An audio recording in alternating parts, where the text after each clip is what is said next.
Hello and welcome. My name is Ameer and I research success. Success is individually defined and can be health, wealth, happiness, legacy, or anything you want it to be. But often, success comes at the expense of mental health. A broader umbrella that includes mental health is well-being. That's what I will be using. Now, suppose that your dream is to become the best doctor in the world. Most people sacrifice their well-being to reach that dream. When that happens, we often ask the question, was it worth it? Clearly, the answer is no. So then what could one do to make sure that they maintain their well-being and still reach their dreams?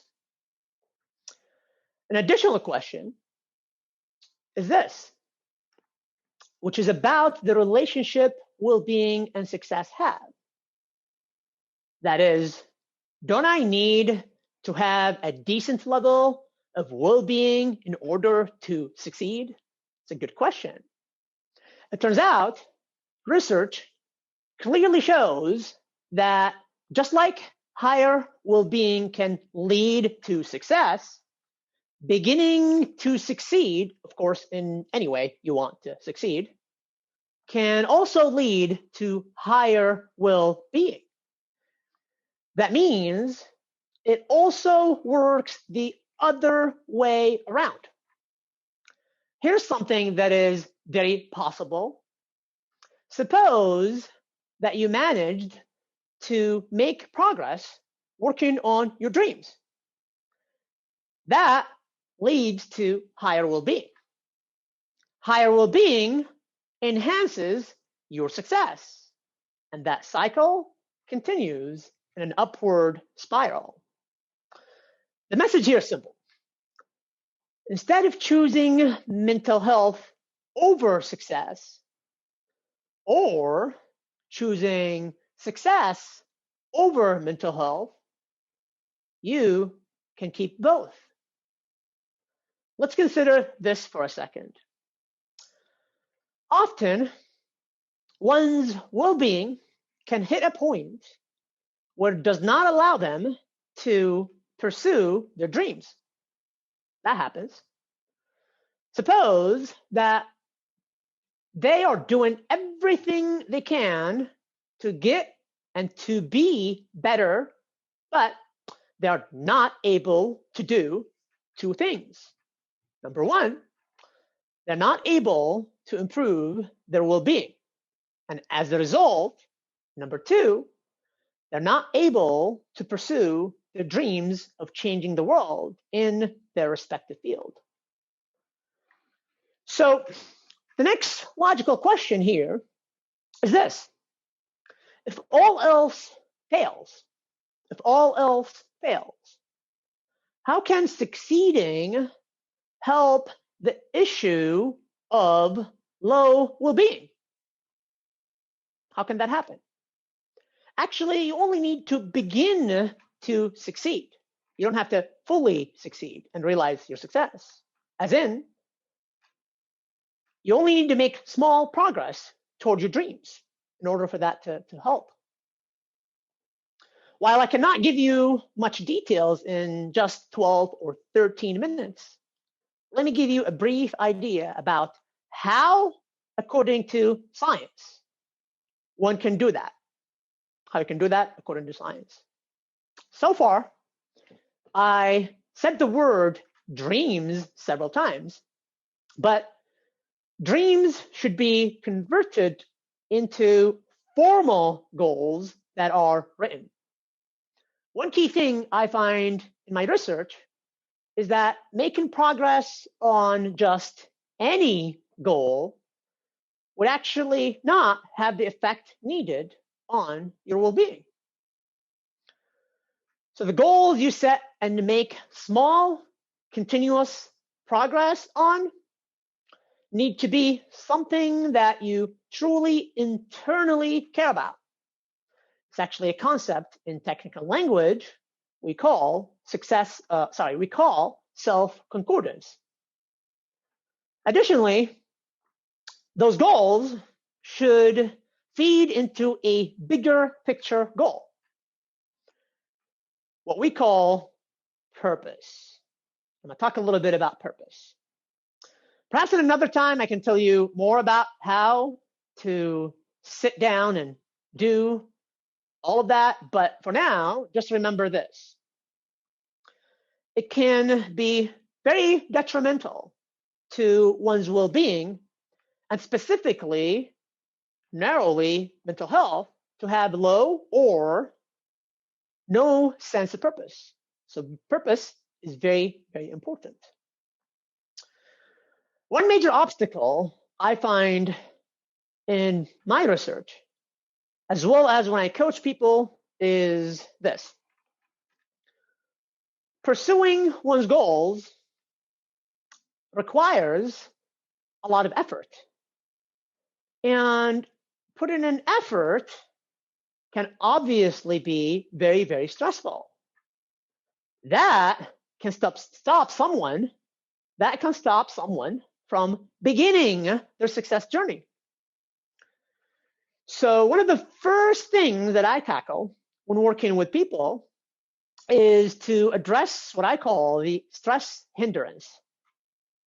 Stress is often not only a yield sign on the street that slows you down, it can be a stop sign that completely stops you. You don't even begin your success journey often. So here's the good news for you. Having purpose also helps with your stress experience. And that's a beautiful thing. What it does is this. It reduces your stress, the stress that you experience when putting in a lot of effort when you're pursuing your dreams and your goals. That does so many great things for you, not bad things that are done to you. It does so many great things for you, such as reducing the possible, say, depression that may stem from feeling aimless, as in having little or no purpose. Also, research shows that stress per se is actually not bad. It turns out that what is bad is your belief that stress is bad for you. That is what harms you, not the amount of stress that you experience. And that may seem counterintuitive, but if you rely on your intuition to figure out what is true in science, it will fail you about 50% of the time. So many things will be counterintuitive. But should this surprise you that just the belief that stress is bad for you is what harms you, not how much stress you experience? No, because it happens every day in your life, arguably. Just like the body affects the mind also affects the body.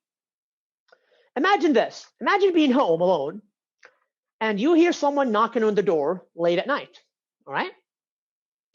If you were expecting someone, your physiological response, your physiology, may be neutral, may not change much, if at all. But if you're not expecting someone, if you're not expecting anyone, your physiology will possibly be that of fear. This physiological response happened actually in response to the same exact stimulus in both scenarios. But what mattered was how you interpreted that stimulus, which is the knock on the door. Stress has what I call the Arizona sun effect. The sun on a summer day in Arizona, per se, is not good, not bad, and not neutral. It depends on how you use it. If you're hydrated and use proper sunscreen, the sun can be good because it gives you vitamin D, among other benefits. If you're dehydrated and don't wear sunscreen, the sun can clearly harm you. If you stay inside, you neutralize the effects of the sun on you. Well, it turns out stress is the same exact way. It is how you use stress that can make it good or bad, not stress itself. Of course, what I'm referring to here is what I call desirable stress, such as stress coming from working on homework in order to pursue your goals. Well, what I'm referring to here is not stress that comes from unfortunate adversity events, such as a traumatic car accident, of course. But how do you use stress to your advantage? It turns out all you need is two things. A, to realize that stress can be beneficial for your performance, for your health, and your well-being, as research clearly shows. And obviously, you just realized that because I just told you. B, when you're in a stressful moment, you interpret or reappraise what you're feeling as a sign that your body is gearing up for a challenge, not for a threat. That's all you need to do. And you see tremendous results. Lastly, make sure that you work with your mental health professional throughout all of this if you begin your success journey or if you're already on your success journey. As for some cases, of course, some adjustments and some exceptions should be made of what I'm saying. If you or your group or institution would like to learn more, I'm more than happy and thrilled to visit and speak, but obviously we don't have much time to discuss everything today. That being said, if you are feeling stuck or hopeless today, I hope that I offered you some science-based hope, science-based realistic positivity, optimism, and more importantly, personal empowerment. Thank you very much.